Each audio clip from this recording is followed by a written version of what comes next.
हाथ छोड़ो ना, इसके हाथ छोड़ो।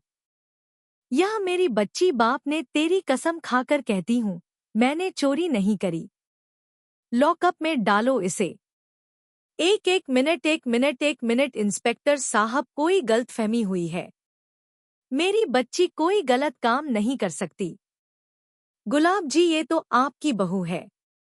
आप अपनी बहू के साथ ऐसे कैसे कर सकती हैं गुलाब जी?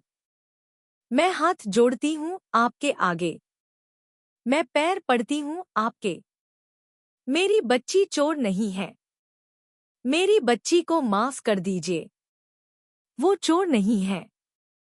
मेरी बच्ची चोर, प्लीज क्या कर रहे हो आप? मत करो।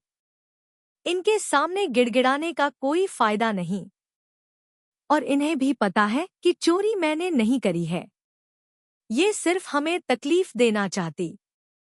अब भी मौका है आप लोगों के पास। अगर आप लोग अपनी बेटी को घर वापस लेके जाने के लिए तैयार है, तो मैं भी ये कंप्लेंट वापस लेने के लिए तैयार हूँ। तो ये सब आपने मुझे घर से निकालने के लिए किया।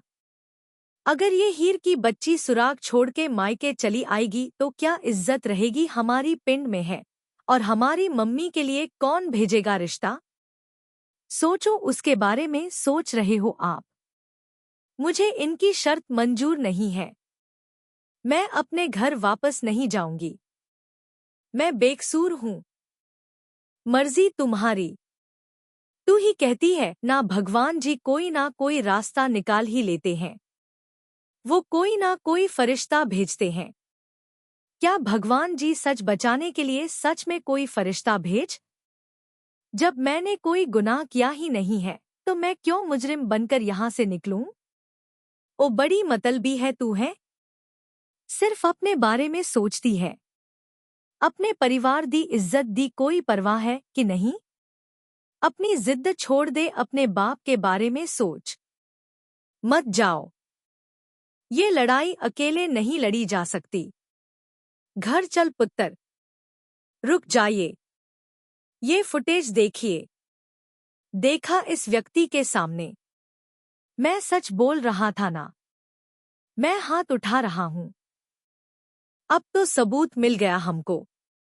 इसमें तो टाइम स्टैम्प भी है। पर जो फुटेज हमने क्लब में देखा था, हीर तो उस टाइम क्लब में ही थी जब अजीत को नेकलेस मिला। इसका मतलब हीर ने वो नेकलेस नहीं चुराया। उसने जानबूझकर इस लड़की को और उसके पापा को फंसाने का प्लान किया है। बस अब हमें पता लगाना है कि वो है कौन, ताकि हम उसे जेल में डाल सके। छोड़ दो इन दोनों को। जाऊंगी तो मैं उसी घर में, चाहे कोई कुछ भी करे। मुझे अब उस घर से नहीं निकाल सकता। और अब बिल्कुल टेंशन मत लो माँ। अब तो साबित हो गया। जब